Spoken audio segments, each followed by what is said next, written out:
Hello there, traveler. Welcome to the castle. Or, I guess more accurately, the virtual Howl by Siris Vulpecula. I'd like to share my thoughts about a book I've read, if you're willing to indulge a dragon. Thank you, traveler. Let's begin. Therianthropic Dreams is a poetry collection written by Night Eyes Dayspring and published by Dancing Jackal Books.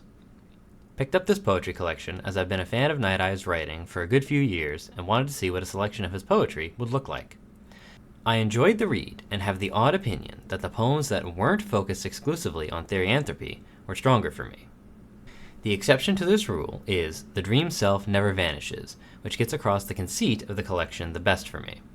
I could feel the longing and the mismatched nature of being a Therian within the lines here. Ink on Pause is a poem for every author who has to get their ideas out onto the page. The way it reads, almost as a ritualistic prayer to the author's creative spirit, is absolutely lovely.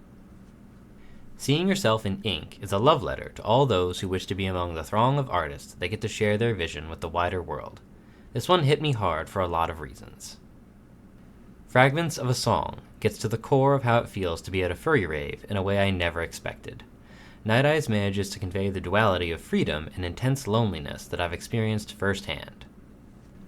Urges is just so cute and hopeful. I'm obsessed with the line, "I never would have written all those stories if I was shy."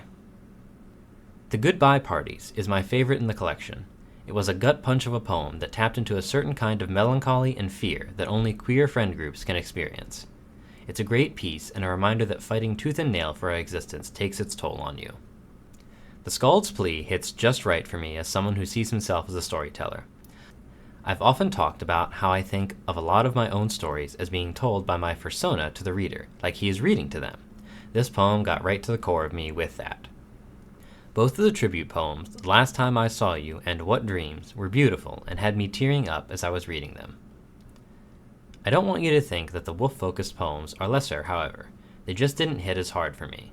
I think if I myself were a Therian, that they would be much more impactful and meaningful. A good friend of mine was a wolf Therian, and for giving me this small insight into how he felt, even briefly, I am grateful. Night Eyes stitched a bridge of his feelings across that gap I cannot cross, and for a short time, I could feel him with me again. Until next time, curl up with a good book, and be kind to yourself.